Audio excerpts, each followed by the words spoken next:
साथियों नमस्कार। आज एक नई जानकारी के साथ आप लोगों के बीच उपस्थित हुआ हूं। साथियों हम सभी जानते हैं कि सहारा इंडिया का निवेशक तो सहारा इंडिया का एजेंट त्राहिमाम है, परेशान है, भुगतान के लिए लगातार प्रयास कर रहा है। ऐसे में तमाम निवेशक और तमाम एजेंटों के माध्यम से अपने क्षेत्रीय स्थानीय सांसद और विधायकों से अनुरोध किया गया है कि भारत सरकार से कहकर इस मामले पे हस्तक्षेप कराइए और हमारा भुगतान दिलाने के लिए सरकार को कहिए। तो तमाम जागरूक जनप्रतिनिधियों ने, सांसदों ने और विधायकों ने सहकारिता मंत्री को, सहकारिता मंत्रालय को, सहकारिता राज्य मंत्री को पत्र भेजे हैं कि हमारे विधानसभा क्षेत्र में, हमारे लोकसभा क्षेत्र में निवेशकों का पैसा फंसा हुआ है, लोग परेशान हैं और उनकी शिकायतें हमारे हर रोज प्राप्त हो रही हैं। तो उनका भुगतान दिलाने के लिए सहकारिता मंत्रालय प्रयास करे। तो इस पे सहकारिता राज्य मंत्री का एक जवाब आता है, मैं आप लोगों के सामने प्रस्तुत करना चाहता हूं। सहकारिता राज्य मंत्री लिखते हैं कि उनकी जागरूकता की वजह से 1.22 लाख निवेशकों के भुगतान के दावों का सत्यापन किया गया और 3 से 75 करोड़ रुपए का जो अमाउंट भी बताते हैं उनका भुगतान करने के लिए सोसाइटियों को भेज दिया गया है। इसके बाद वो दिल्ली हाईकोर्ट की भी दुहाई देते हैं कि दिल्ली हाईकोर्ट में बड़ी मेहनत कर रही है सरकार भुगतान दिलाने के लिए। इसके बाद लास्ट में एक लाइन लिखते हैं कि हम भुगतान दिलाने के लिए दृढ़ संकल्पित हैं। साथियों एक सवाल मेरे मन में तैरता है कि सरकार अगर भुगतान दिलाने की दृढ़ संकल्पित होती या है तो सहारा के एजेंट जो आत्महत्या किए हैं वो क्यों किए हैं?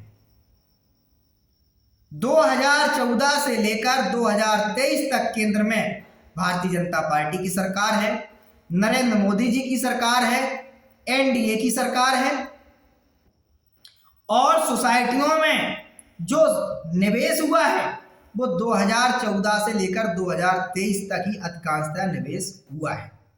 सहारा की सोसाइटियों की बात करेंगे, पहले अन्य कंपनियां होती थीं, लेकिन सोसाइटियों में जो सहारा में निवेश हुआ है वो 2014 से लेकर ही 2023 तक हुआ है। अब जब भुगतान दिलाने के लिए अगर सरकार दृढ़ संकल्पित है या सहकारिता राज्य मंत्री दृढ़ संकल्पित हैं, तो सहारा के जिन निवेशकों का भुगतान नहीं हो रहा है उनकी संख्या 10 करोड़ बताई जाती है। अमाउंट बताया जाता है 86,000 करोड़ रुपया मूलधन फंसा हुआ है। ब्याज की कोई बात नहीं कर रहा हूं, ब्याज समेत तो यह पैसा 2 लाख करोड़ होने को है। लेकिन 2017-18 से लेकर 2023 तक ऐसा कौन सा दृढ़ संकल्प भारत सरकार निभा रही है कि निवेशकों को एक समाधान नहीं दे पाई, निवेशकों को एक मदद नहीं दे पाई।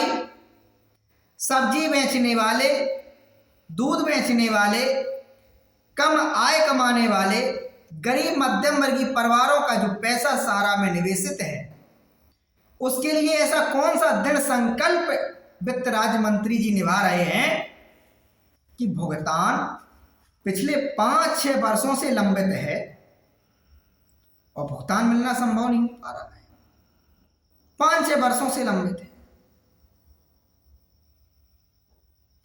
यदि वास्तविकता में ईमानदारी से भुगतान दिलाना है तो इस प्रकार का मजाक, इस प्रकार का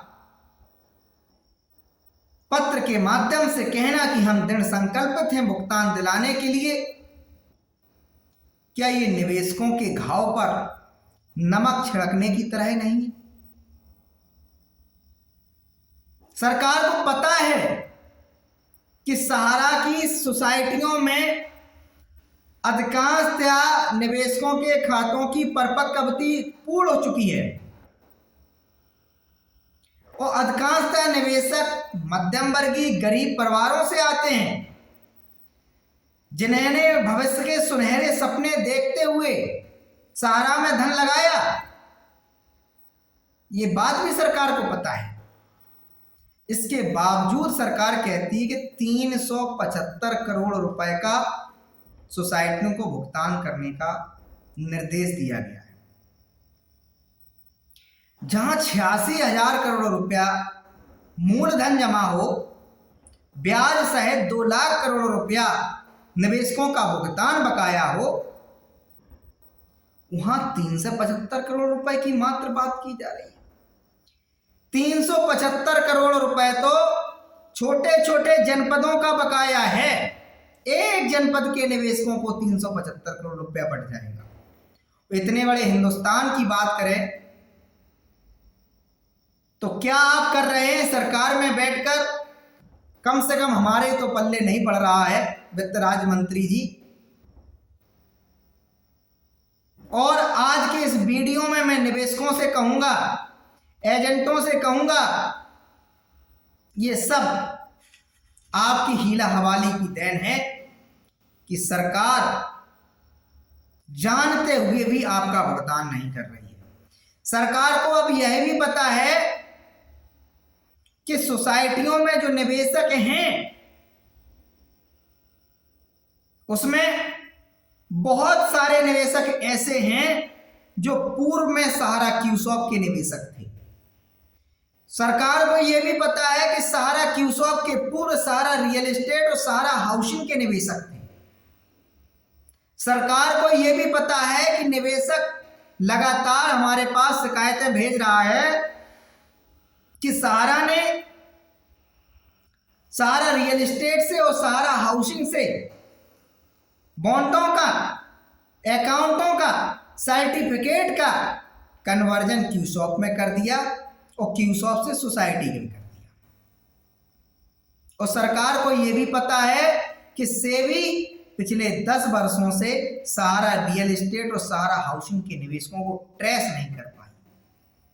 और सरकार को यह भी पता है कि सहारा के निवेशकों का 25,000 करोड़ रुपए सहारा सेबी अकाउंट में निष्क्रिय पड़ा है। सरकार को यह भी पता है कि लोग आत्महत्या कर रहे हैं। सरकार को यह भी पता है कि लोग धरना प्रदर्शन भी कर रहे हैं। सरकार को यह भी पता है कि सहारा के तमाम सारे कानूनी दांवपेच का खेल चल रहा है। सहारा के डायरेक्टर, सहारा के अधिकारी अपने आप को बाईपास मार्ग से निकालने की कोशिश करते हैं। इस सब के बावजूद भी वित्त राज्य सहकारिता राज्य मंत्री वीएल वर्मा जी कहते हैं निवेशकों के भुगतान के लिए हम दृढ़ संकल्पित हैं। यदि आप दृढ़ संकल्पित हैं वित्त राज्य मंत्री जी, तो मेरा सीधा सा साफ संदेश है उन निवेशकों की तरफ से जो हमसे कहते हैं कि हमें कोई सरकार से, सहारा के विवाद से मतलब नहीं, हमें हमारे भुगतान से मतलब है। हमने पैसा सहारा में जमा कराया था, अब सरकार सहारा पे कार्रवाई क्या कर रही है उससे हमें कोई मतलब नहीं, हमें हमारा भुगतान मिलना चाहिए। निवेशक एक तरफ कहता है हमारा भुगतान मिलना चाहिए और दूसरी तरफ सहारा इंडिया के द्वारा बार बार कहा जाता है कि भुगतान देने के अलावा, देनदारियों के अलावा हमारे पास 3 गुना परिसंपत्तियां हैं निवेशकों का जिनसे भुगतान निपटाया जा सकता है और इसके बावजूद भी संपत्तियां बच जाएंगी। ये सहारा का दावा है।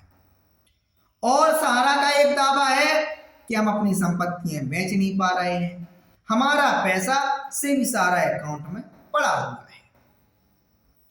खुला ऑफर सहारा के द्वारा दिया जाता है, सेबी चाहे तो निवेशकों का भुगतान मिलना प्रारंभ हो सकता है।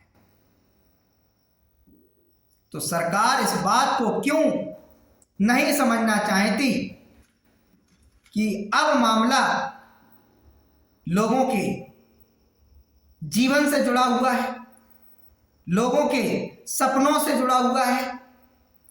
गरीब वर्ग के व्यक्ति, मध्यम वर्ग के व्यक्ति, आम व्यक्ति के लिए 10,000, 20,000, 50,000, 2 लाख, 5 लाख रुपए बहुत बड़ी ये धनराशि होती है, बहुत बड़ी ये धनराशि होती है।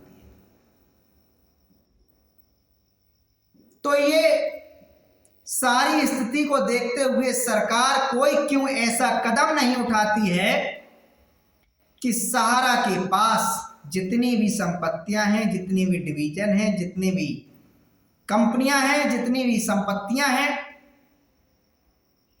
इन सब को अपने अधिकृत ले और सेबी सहारा अकाउंट से निवेशकों का भुगतान दिलाना प्रारंभ किया जाए।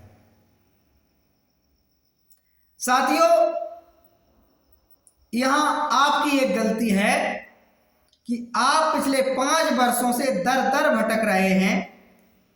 कभी जिला उपभोक्ता फोरम जाते हैं, कभी लोक अदालत जाते हैं, कभी हाईकोर्ट का रास्ता अपनाते हैं, कभी पुलिस अधिकारियों के पास जाते हैं, कभी जिलाधिकारियों के पास जाते हैं, कभी नेताओं के पास जाते हैं।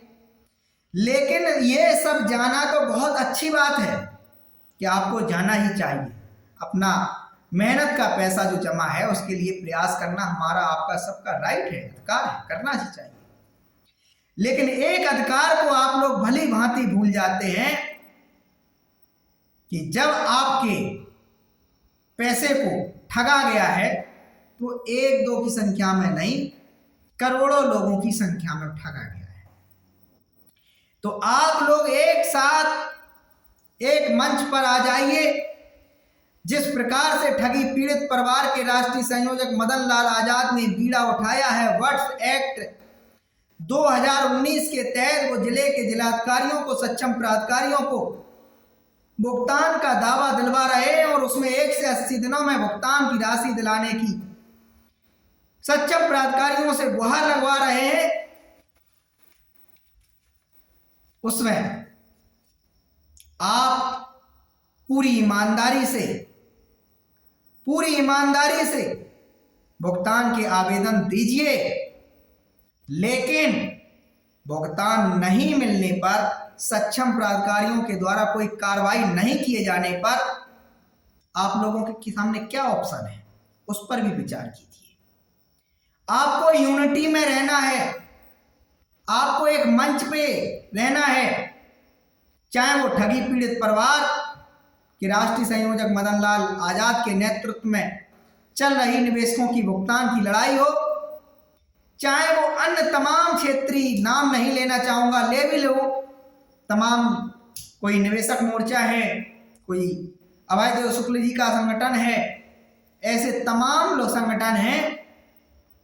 इन सब में आप अपनी सहभागिता सिर्फ इस नाते दीजिए कि सरकार तक आपकी आवाज, आपकी बात पहुंच जाए। जहां भी जरूरत पड़े, किसी कलेक्टर को, किसी एसपी को ज्ञापन देना है, धरना करना है, अनशन करना है, और आपको खबर लगती है कि आपके क्षेत्र में ठगी के शिकार निवेशक और एजेंट आज धरने का प्रोग्राम किए हैं, आज प्रदर्शन का प्रोग्राम किए हैं, आज अनशन का प्रोग्राम किए हैं, आज जिलाधिकारी को ज्ञापन देने जा रहे हैं, तो जैसे ही खबर लगे आप उसमें सहभागिता दिखाइए। जब तक आप लोग एक मंच पर नहीं आ जाएंगे, वर्ड्स एक्ट में भले ही आपने लिख दिया हो कि 1 से 80 दिन में हमारा भुगतान दिलाइए, मैं कहता हूं 1 से 80 दिन तो छोड़िए, 1 से 80 महीने में भी आपका भुगतान नहीं मिलने वाला है। 1 से 80 महीने में भी आपका भुगतान नहीं मिलने वाला है, क्योंकि जो आपके आवेदन जमा हो रहे हैं उन पर सक्षम प्राधिकारी कितने जागरूक हैं वो आप पर निर्भर है। वो इसलिए आप पर निर्भर है कि 2019 में कानून ने हमें शक्ति दे दी है, आपको शक्ति दे दी है कि 1 से 80 दिनों में आप भुगतान प्राप्त कर लें। उसके आवेदन 2019 के बजाय अब कहीं 2023 में लेना प्रारंभ किए गए हैं। वो भी ठगी पीड़ित परिवार के जो राष्ट्रीय संयोजक हैं मदन लाल आजाद जैसे जागरूक लोगों की वजह से। उन्होंने कलेक्टर से, एडिशनल से, अपर जिलाधिकारियों से मिलकर कहा कि आप इसके लिए सक्षम प्राधिकारी हैं, आप भुगतान दिलाने के लिए आवेदन लेना प्रारंभ कर दिए। तब कहीं जाके आपके भुगतान के दावे सक्षम प्राधिकारियों ने लेने प्रारंभ किए। अब आवेदन लेना तो प्रारंभ हो गए हैं, लेकिन इस पर कार्रवाई आगे क्या की जा रही है? क्या अभी तक जिन कंपनियों के खिलाफ निवेशकों ने आवेदन दिए हैं, भुगतान दावा दिया है, उन पर अभी तक उन कंपनियों पर कोई कार्रवाई की गई, कोई नोटिस दिए गए, उन कंपनियों से पूछा गया, स्पष्टीकरण मांगा गया कि आप भुगतान के लिए क्या कर रहे हैं, भुगतान दिलाने के लिए आपका क्या सहयोग है, क्यों भुगतान नहीं कर रहे हैं, अपनी क्लियर स्थिति करिए, आपके पास कितनी प्रॉपर्टीज है, क्या क्या संपत्तियां हैं, आप हमें सौंपिए, आप अपने दस्तावेज दीजिए। ये सारी लड़ाई आपको लड़नी है। आप जब तक एक मंच पर आकर संगठित रूप से प्रयास नहीं करेंगे तो मैं कहता हूं 1 से 80 दिन नहीं, 1 से 80 महीने में भुगतान नहीं मिलेगा। तो आज आपसे इस चैनल के माध्यम से हमारा कहना है, अनुरोध है, अपील है कि आप जाग जाइए, सरकार के नेताओं से, विपक्ष के नेताओं से मिलते रहिए, भुगतान की डिमांड करते रहिए। उन्हें यह भी बताइए कि इन कंपनियों के पास इतनी संपत्ति है कि इनसे निवेशकों का भुगतान निपटाया जा सकता है, बशर्ते कि सरकार की मंशा स्पष्ट हो, सरकार भुगतान दिलाने के लिए गंभीर हो। ये बात उन्हें बताइए। आप शिकायत ऑनलाइन कीजिए, भुगतान का दावा दे दिया है, आवेदन व्हाट्सएप के दिए, बहुत बहुत धन्यवाद आपका। लेकिन अब आपको संगठित होकर सरकार को, अधिकारियों को ये दिखाना पड़ेगा। यदि आप अपने कर्तव्यों को पालन नहीं करेंगे तो हम लोग आपको चैन से आपकी कुर्सियों पे नहीं बैठने देंगे।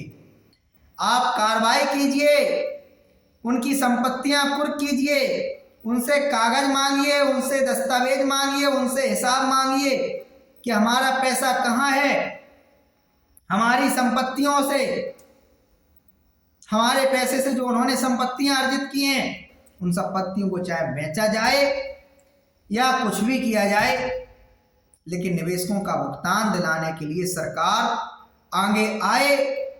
और नहीं आए तो मतदान का बहिष्कार किया जाएगा, नेताओं का बहिष्कार किया जाएगा, अधिकारियों का बहिष्कार किया जाएगा।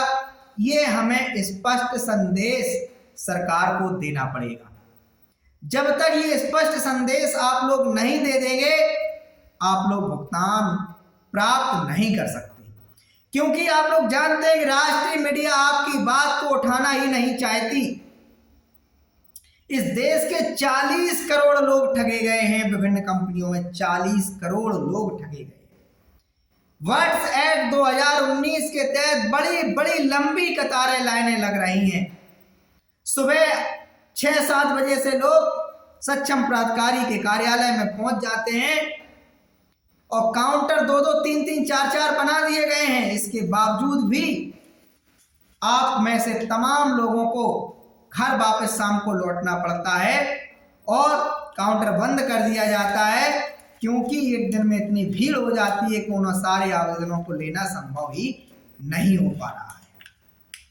जब इतनी बड़ी संख्या में लोगों को ठगा गया और सरकार, मीडिया, सत्ता के लोग, विपक्ष के लोग, अधिकारी सभी मौज कर रहे हैं, मस्ती कर रहे हैं, ऐश कर रहे हैं, कोई आपकी बात नहीं उठा रहा है, कोई आपकी पीड़ा को नहीं समझ रहा है, किसी को आपके भुगतान की चिंता नहीं है। इसकी लिए आप लोग समझ लीजिए कि उनकी कतई मंशा नहीं है कि आप लोगों के भुगतान की वो लड़ाई लड़ें, आवाज उठाएं, क्योंकि कहीं ना कहीं इन ठगों से तमाम सारे अधिकारियों के कुछ ना कुछ नाते हैं, तमाम सारे नेताओं के कुछ ना कुछ नाते हैं। अभी आम आदमी पार्टी ने, आप लोगों ने देखा कैसे हरभजन सिंह को, जो कि पीएसीएल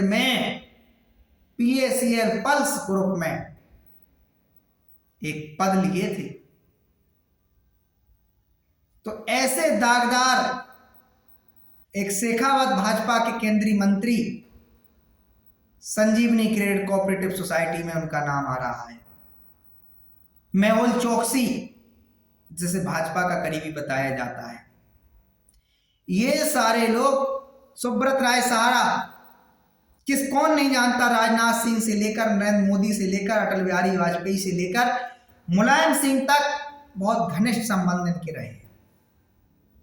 तो कोई नहीं चाहता कि इस बात को उठाना पड़े, जनता शांत बनी रहे, कैसे भी करके हिंदू मुसलमान के मुद्दे में, यहां वहां के बेफालतू के मुद्दे में आपको उलझाया जाए और आपके वोट लेकर सत्ता हत्या ली जाए। सारे अधिकारी, सारे नेताओं की एक ही मंशा है कि निवेशक कैसे भी अपनी धनराशि को भूल जाए। साथियों, कैसे ये धनराशि भूली जाए? गाड़ी कमाई है, मेहनत की कमाई है, इसको प्राप्त करने के लिए जो भी संघर्ष करना पड़े करिए। और जहां भी कोई आपका अन्य निवेशक साथी कहे कि चलना है, आज धरना है, प्रदर्शन है, ज्ञापन है, मतदान का बहिष्कार करना है, उसमें बड़ी से बड़ी तादाद में सहयोग करिए। इस बात पे मत डालिए कि नहीं, पड़ोसी निवेशक चला गया, मैं नहीं जाऊंगा। पैसा आपका भी डूबा है, जिस दिन पैसा मिलेगा उसको भी मिलेगा, आपको भी मिलेगा। तो आज भी इस लड़ाई में सारे के सारे निवेशक साथ रहें, एकत्रित रहें। किसान आंदोलन की तरह भी अगर निवेशकों को लड़ाई लड़नी पड़े तो बिल्कुल लड़ना चाहिए। किसानों के लिए जो कानून केंद्र सरकार ने बनाए थे, जब किसान सड़कों पे आ गया तो सरकार को वो कानून वापस लेने पड़े, झुकना पड़ा सरकार को। और आप लोग चाहे ले तो 40 करोड़ निवेशकों का भुगतान सरकार जेब से करेगी, अपने राहत कोष से करेगी, अपने बजट से करेगी, प्रधानमंत्री कोष से करेगी, मुख्यमंत्री कोष से करेगी, लेकिन करेगी जरूर बशर्ते कि आप लोग निवेशक सारे के सारे मिलकर चाह लें। आपकी जो यूनिटी नहीं है उसी का तो ये सारे सभी लोग लाभ ले रहे हैं। ताज्जुब करिए कि 3 लाख करोड़ रुपए की परिसंपत्तियां सहारा के पास हैं और 2 लाख करोड़ रुपए निवेशकों का लौटाया जाना है, फिर भी क्यों नहीं मिल रहा है? ताज्जुब कीजिए, आश्चर्य कीजिए, क्यों नहीं मिल रहा है? तो सरकार की भी मानसिकता ठीक नजर नहीं आती है, यहाँ सेबी की भी मानसिकता यहाँ ठीक नजर नहीं आती है, सहकारिता राज्य मंत्रालय की भी मानसिकता यहाँ ठीक नजर नहीं आती है, तो सहारा की तो मानसिकता दिख ही रही है क्या स्थिति है। तो इसलिए जहां भी जब भी भुगतान प्राप्त करने के लिए लड़ाई लड़नी पड़े, लड़िए, चाहे वो धरना करना पड़े, चाहे वो ज्ञापन देना पड़े, चाहे अनशन करना पड़े, चाहे प्रदर्शन करना पड़े, मतदान का बहिष्कार करना पड़े, इसमें मत बटिए कि हम हिंदू हैं, हम मुसलमान हैं, हम यादव हैं, ब्राह्मण हैं, क्षत्रिय हैं, जातियों में मत बटिए, धार्मिकता के आधार पर मत बटिए, क्षेत्रवाद के आधार पर मत बटिए कि आप उत्तर प्रदेश के हैं, आप बुंदेलखंड के हैं, आप पूर्वांचल के हैं, आप मध्य प्रदेश के हैं, आप बिहार के हैं, इसमें मत बटिए। आप जिस दिन भी कहा जाए कि मतदान का बहिष्कार करना है, पूरे जोर शोर से मतदान का बहिष्कार करें और अपने साथी रिश्तेदारों को फोन करें, अपने जानने पहचानने वालों को फोन करें, मित्रों से मिलें कि ये सरकार ठगों को संरक्षण देती है, ये सत्ता व विपक्ष के लोग ठगों को संरक्षण देते हैं, ये सत्ता व विपक्ष के लोग हम लोगों का भुगतान नहीं दिला रहे हैं। बैठे हुए अधिकारी, जिम्मेदार अधिकारी संपत्तियां सीज नहीं कर रहे हैं, नीलाम नहीं कर रहे हैं, कुर्क नहीं कर रहे हैं, कंपनियों के डायरेक्टरों को कानून के खिलाफ करने वाले तमाम कंपनियों के ठगों को जेल नहीं भेज रहे हैं। इस कारण से आप हमारा सहयोग करें, हम मतदान का बहिष्कार करना चाहते हैं। जब तक आप अपने अपने हौसलों में जान नहीं लाएंगे, आपका भुगतान नहीं मिलने वाला है, लिख कर ले लीजिए। भुगतान के लिए एजेंट को दोषी मानना बंद करिए। अगर एजेंट को दोषी मानेंगे तो जब खुद के अंदर झांकेंगे तो खुद का भी दोष नजर आएगा। क्यों आप लालच में पड़े? क्यों आपको लगा कि हमारा पैसा डबल हो जाए, 3 गुना हो जाए? जब आपको लगा इसी प्रकार से उस एजेंट को भी लगा कि हमें रोजगार मिल जाएगा, हमारा भी पेट पालने लगेगा, हमारा भी जीवन अच्छा हो जाएगा। अगर आप जागरूक नहीं थे तो वो एजेंट भी जागरूक नहीं था। अगर वो जागरूक होता तो उन कंपनियों में काम करने नहीं जाता। क्यों जाता वो? और दोष देना है तो सरकारों को दीजिए। सरकारों ने लाइसेंस बांटे हैं, रजिस्ट्रेशन दिए हैं, कारोबार करने की अनुमतियां नहीं दी हैं, आपसे पैसा कलेक्ट करने की अनुमति दी है, तो सरकार को ही जिम्मेदार है आपके भुगतान के लिए। सरकार चाहे अपने पास से दे, चाहे कंपनियों की संपत्तियों को खरीद कर बेच कर दे, चाहे इन संपत्तियों को अपने पास कब्जा करके दे, और ये भुगतान तभी मिलेगा जब आप लोग एक मंच पर आ जाएंगे। हर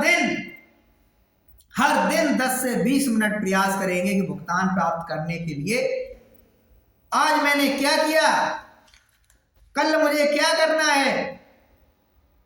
अगर आज आपने प्रधानमंत्री को रजिस्ट्री भेजा है तो कल राष्ट्रपति जी को भेजिए। कल आपने राष्ट्रपति को भेज दिया है तो वित्त मंत्री को भेजिए। वित्त मंत्री को भेज दिया है तो सेबी को भेज दी। सेबी को भेज दिया है तो सहकारिता राज्य मंत्री को भेजिए। तो सहकारिता राज्य मंत्री को भेज दिया है तो आप ऑनलाइन माध्यमों से, ऑनलाइन प्लेटफॉर्म के माध्यम से शिकायत कीजिए।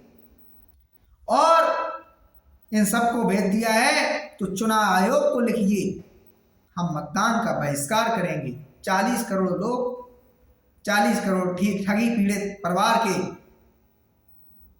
निवेशक साथी, एजेंट मतदान का बहिष्कार करेंगे। सरकार को पत्र लिख दिए हैं तो सरकार को सुझाव भी भेजिए कि कैसे हमारा भुगतान करना है। सरकार से कहिए भुगतान करना बहुत सरल है। किसानों के लिए आप किसान सम्मान निधि देते हैं, महिलाओं के लिए तमाम योजनाएं चलाते हैं, विकलांगों के लिए चलाते हैं, गरीबों के लिए चलाते हैं, विद्यार्थियों के लिए चलाते हैं।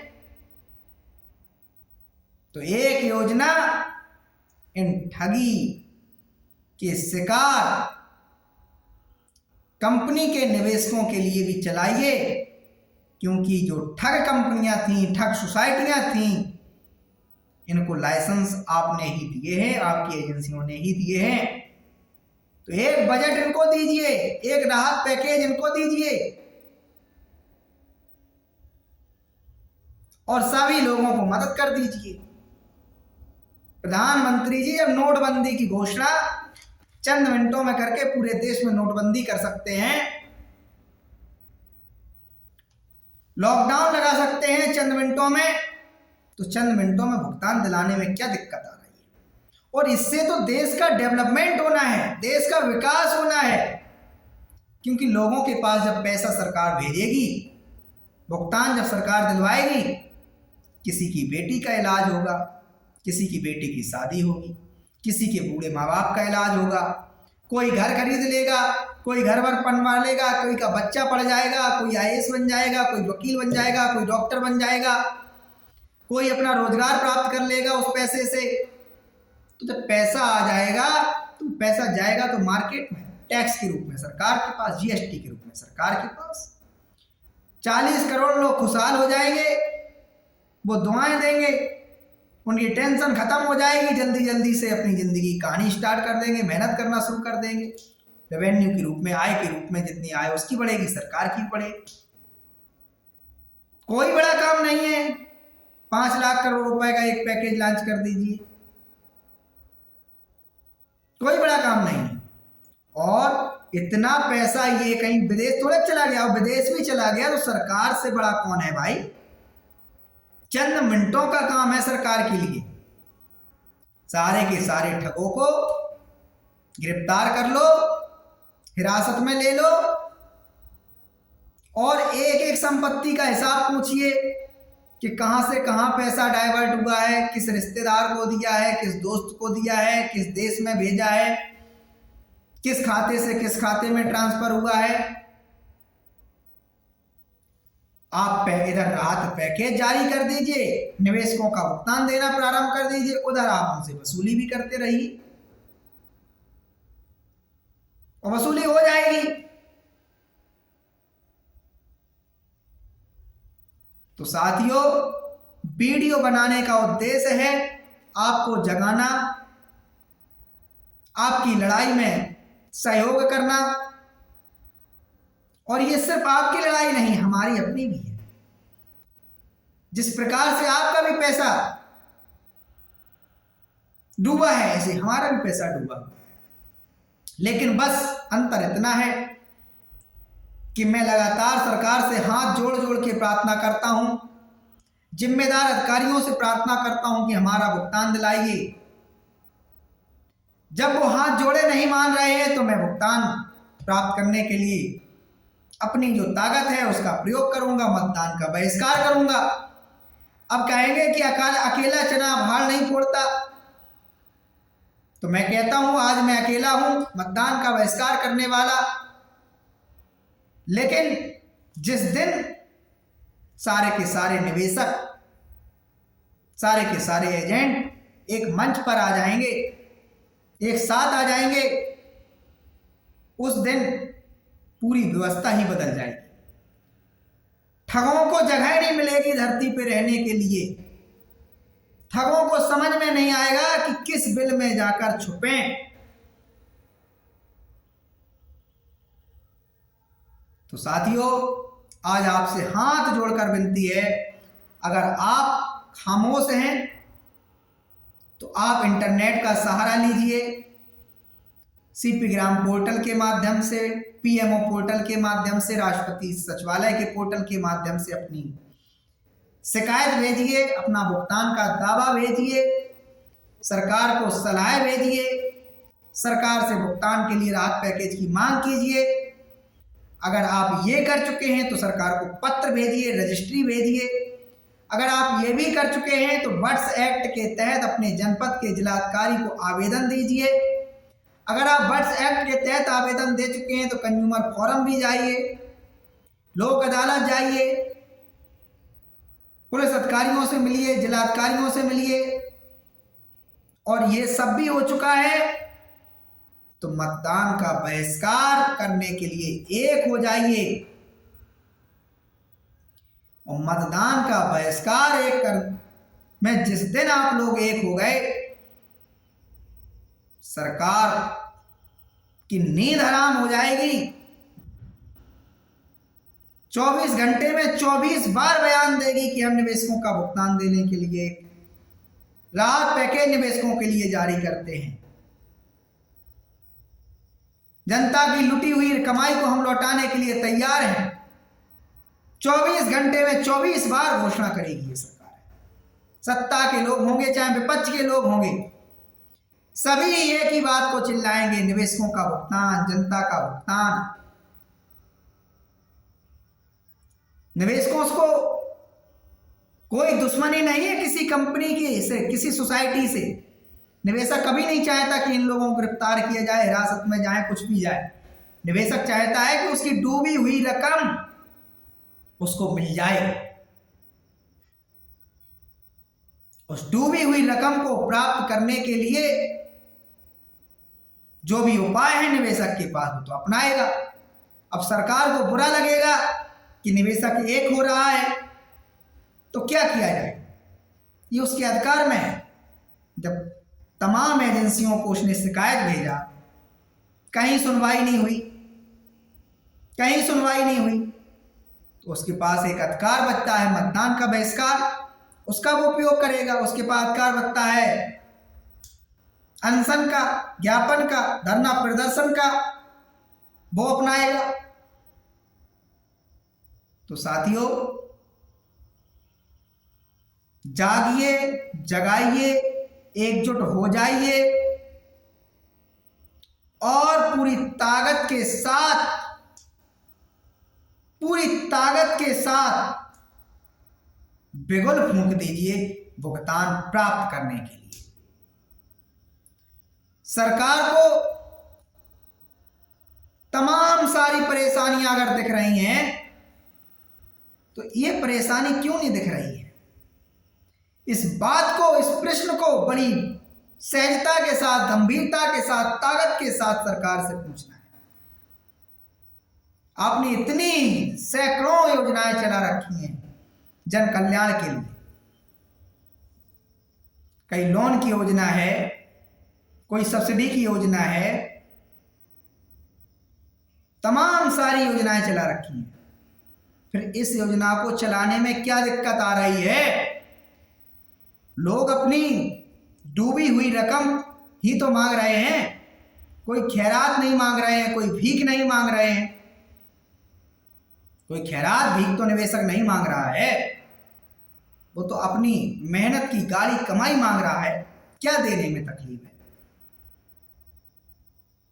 इन निवेशकों से जिन कंपनियों में पैसा जमा हुआ है, उन कंपनियों ने बैंकों में अपने खाते खुलवाए हैं, उन बैंकों के माध्यम से लेन देन हुआ है, पैसा ट्रांसफर हुआ है, संपत्तियां अर्जित की गई, प्रॉपर्टियां अर्जित की गई। किसी ने होटल्स खरीदे, किसी ने मीडिया हाउस खरीदे, किसी ने फिल्में बनाई, तमाम सारे उद्योगों को, व्यापारों को उन्होंने किया, आय अर्जित की, विदेश भी पैसा गया।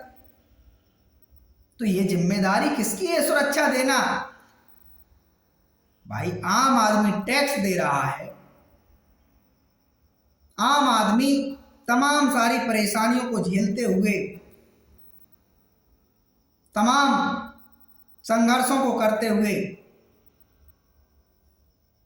टैक्स जमा करता है। क्यों करता है? क्या इसलिए करता है कि जो टैक्स भी दे दे और सरकार उसकी सुरक्षा ना करे, इसलिए करता है?